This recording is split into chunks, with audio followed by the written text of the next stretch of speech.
আসল রাজারা যখন এন্ট্রি মারে তখন পরিবেশ কেমন হয় জানো? না জানলে না দেখে নাও।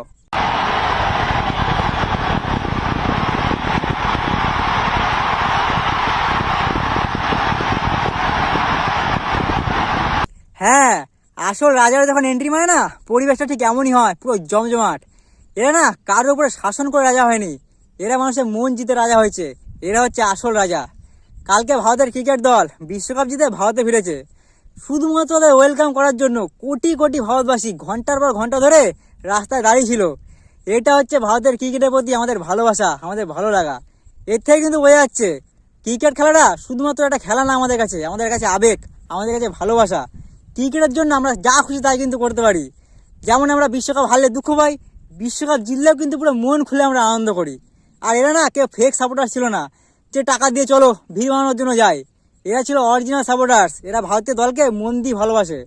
এরা শুধুমাত্র গেছে সেই সব রাজাদের দেখার জন্য যারা ভারতের সম্মান, ভারতের মাথা বিশ্বের সামনে উঁচু করে দিয়ে এসছে। তারা গেছে শুধুমাত্র সেই ওয়ার্ল্ড কাপটা দেখার জন্য যার জন্য আমরা 17 বছর ধরে অপেক্ষা করেছিলাম।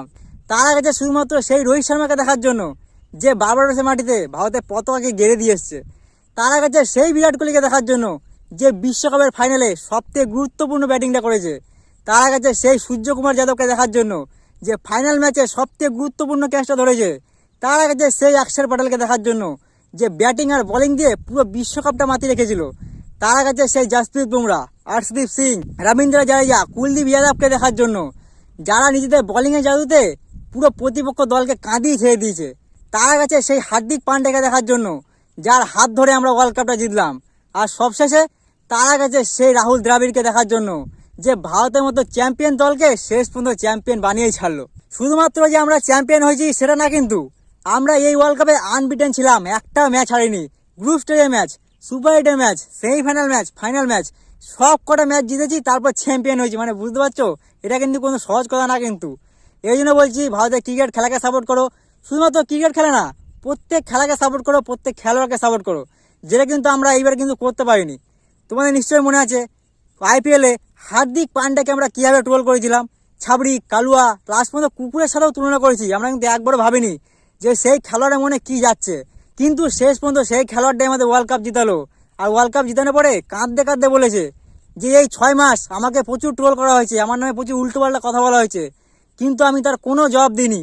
শুধুমাত্র আজকে জবাব দিতে পেরে আমি অনেক খুশি হয়েছি। মানে ছেলেটা একবার কাঁদিয়ে ছেড়ে দিয়েছি আমরা, এত খারাপ। মানে বুঝতে পারছো, আরে এ তো আমাদের দেশের প্লেয়ার, আমাদের দেশের খেলোয়াড়। তুই দেশের মানুষ হয়ে এদের যদি সাপোর্ট না করি, আমাদের দেশের জন্য যারা খেলছে তারা এরা কি করে ভরসা হবে বলো তো? অবশ্যই প্রত্যেক খেলাকে সাপোর্ট করবে, প্রত্যেক খেলোয়াড়কে সাপোর্ট করবে। আর তোমরা যদি মন থেকে ভারতের টিমকে সাপোর্ট করে থাকো তো কমেন্ট বক্সে বন্দে মাতরম অবশ্যই লিখবে। আর আমাকে কিন্তু সাপোর্ট করতে একদমই ভুলবে না। তো চলো, আজকে ভিডিওটা এতটাই। দেখা হচ্ছে পরবর্তী একটা নতুন আর ইন্টারেস্টিং ভিডিওর সাথে। ততক্ষণের জন্য বন্দে মাতরম।